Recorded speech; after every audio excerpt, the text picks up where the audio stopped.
My name's Garth Baker. I'm a licensed bird bander with the Canadian Wildlife Service.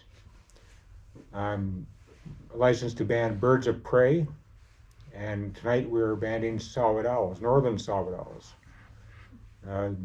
They are the smallest owl that we have here in Ontario. Of 11 species of owls we have in Ontario, and so we'll be trying to catch them. The purpose of our banding is to determine population growth or population density, overall health of a population, migration habits. So we're just trying to find out where they're going.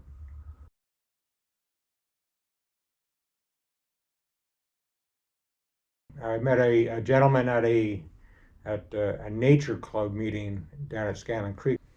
And that gentleman was Nigel Shaw. And so I struck up conversation with Nigel and bugged him about possibly learning how to band birds. And he said, well, if you can find me a place to set up, I'll teach you, but I'm only going to teach you how to band birds of prey because that's my passion.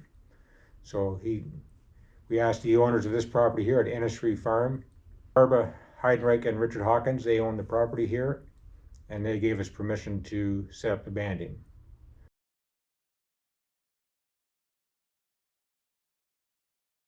You do occasionally get a recapture of a bird that was somebody else banded, and that's the big reward, because now you're getting some data feedback onto that bird. So you can access the database and find out where that bird was banded originally, when, who did it, and how old that bird was. So you're getting to start getting the picture off that bird of where it's been.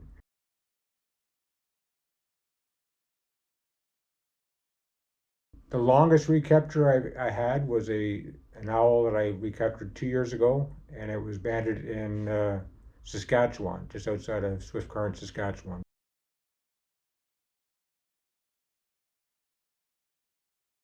The nets have a lot of bag, what we call bag. Each has these trammels and all this bag. So when an owl flies into the net, it drops down into the bag. And then we just pull them right back out. So this is our northern saw-whet owl.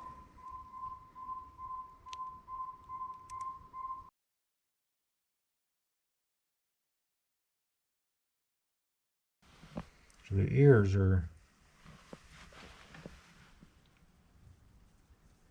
as you can see, are quite large,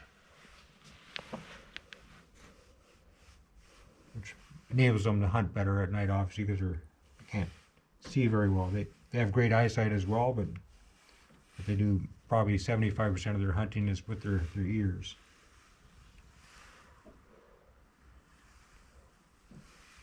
They're built for colder weather.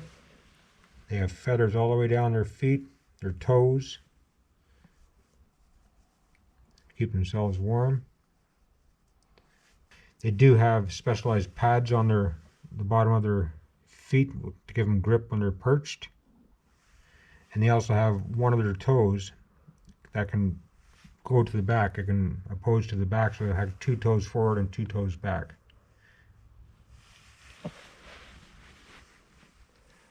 For flight, to fly so silently, their wings are designed, and they have these, I don't know if we can see it very well, these ridges. It's almost like a comb on the leading edge of these primary feathers. And that diffuses the air, makes it so they can go through the night sky very quietly, sneaking up on their prey when they go in for a kill. So this owl may get a little bit longer in wing. The weight may vary 7 to 10 grams, but it's not going to really get any bigger. This is a full-grown bird. Very tiny.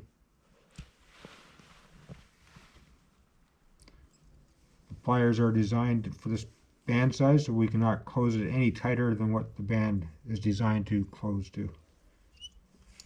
We put it on loosely, turn it a couple times to make sure there's no feathers trapped inside. And then now it's closed tight enough that nothing can get caught in there. It won't get hung up. and then take a weight of the bird. And then we're going to measure what we call the wing chord. So the wing chord is from its wrist to the tip of its longest feather.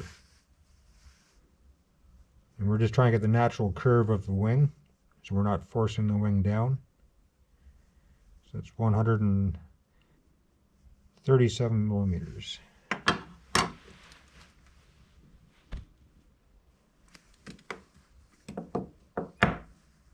And then we'll look at the age, the wing itself on the dorsal view, and look at the feathers and look at the coloration of the feathers. And the coloration of these feathers are all uniform. They're all the same coloration. There's no real faded feathers, so that this bird was born this year. It's got all the same age of feathers.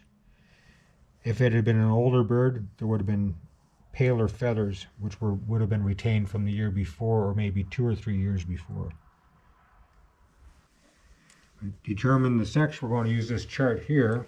That was developed by David Brinker and Scott Weisenthal from Project Owlnet.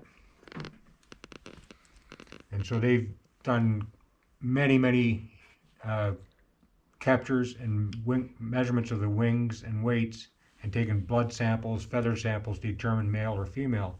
And they come up with this formula for determining males and females to within about 95% accuracy. There is a large section in the middle which is unknown, so they're not all going to be just male or female. Some they could be female, but you're not 100% sure. There could be males, but you're not 100% sure, because there has to be some variance, because if they've eaten or not eaten, there could be some added weight if they've just had a large meal. So there could be an extra 10 or 15 grams in their stomach. So this one here was 137 with 88. So 137 to 88 puts into the female range.